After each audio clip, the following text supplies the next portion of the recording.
Audio. Le cannabis, l'or vert du Lesotho.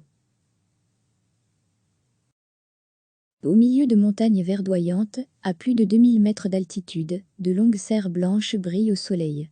À l'intérieur, dans un environnement où la température, la lumière et l'humidité sont contrôlées, poussent des plantes aux feuilles palmées et à l'odeur distinctive. La société MG Hilt, près du village de Maracabéi, gère la plus grande ferme légale de cannabis du Lesotho. Ce petit royaume de 2 millions d'habitants, enclavé dans l'Afrique du Sud, a été le premier pays africain à se lancer dans l'industrie du cannabis médicinal. Le secteur est en plein boom en Europe et ailleurs dans le monde. Les premiers permis de cultiver ont été délivrés par le ministère de la Santé en 2017. Depuis, des entreprises internationales ont investi plusieurs dizaines de millions d'euros dans ce que certains surnomment ici l'or vert.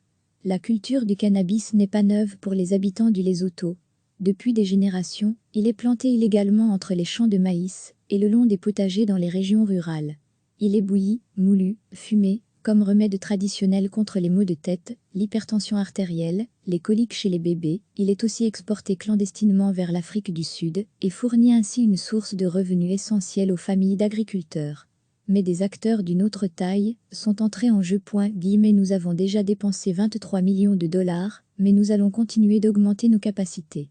Nous sommes en train de mobiliser des investissements du Canada, du Royaume-Uni et d'Afrique du Sud pour un montant de 13 millions supplémentaires, dit André Botma, le directeur de MG Hilt, enthousiaste. Ce n'est pas un commerce facile, cela inclut une dimension agricole et pharmaceutique. Il faut être précis, constant. Mais le potentiel est énorme. L'entreprise, qui a des ambitions internationales, vend de l'huile crue extraite des plantes et des produits finis, fabriqués au Lesotho à partir de celles-ci, puis exportés. Elle emploie actuellement 380 personnes, dont beaucoup sont originaires des alentours et n'avaient jamais occupé un emploi formel.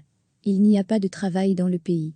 Même avec un diplôme, c'est difficile, dit Ntsitama, une jeune femme qui travaille sur la plantation depuis un peu plus d'1 an.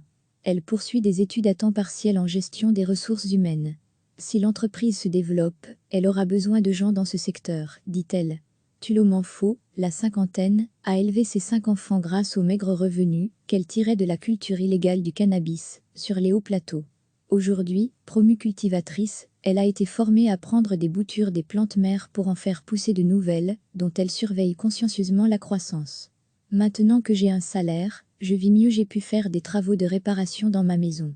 Je prends aussi des cours d'anglais chaque semaine. Le gouvernement voit dans le cannabis un potentiel de développement. Plus de 200 000 jeunes cherchent du travail, dans une économie qui ne se développe pas suffisamment rapidement pour les employer.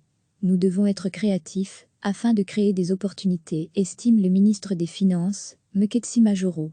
À Mazru, la capitale, un laboratoire IGTech a ouvert ses portes afin de contrôler la qualité de l'huile de cannabis extraite. Le problème, c'est que les dizaines de milliers de petits cultivateurs du Lesotho ne peuvent pas se permettre d'acquérir des permis d'exploitation qui coûtent environ 30 000 euros par an, ni de couvrir les coûts de production que demande la culture de plantes qui répondent à des normes qualitatives précises.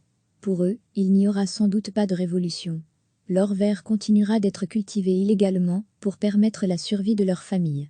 Chaque semaine, recevez l'essentiel de l'actualité sur le thème de l'Afrique. Toutes les infos du continent africain bientôt dans votre boîte de réception. Cliquez sur s'abonner pour recevoir les dernières nouvelles.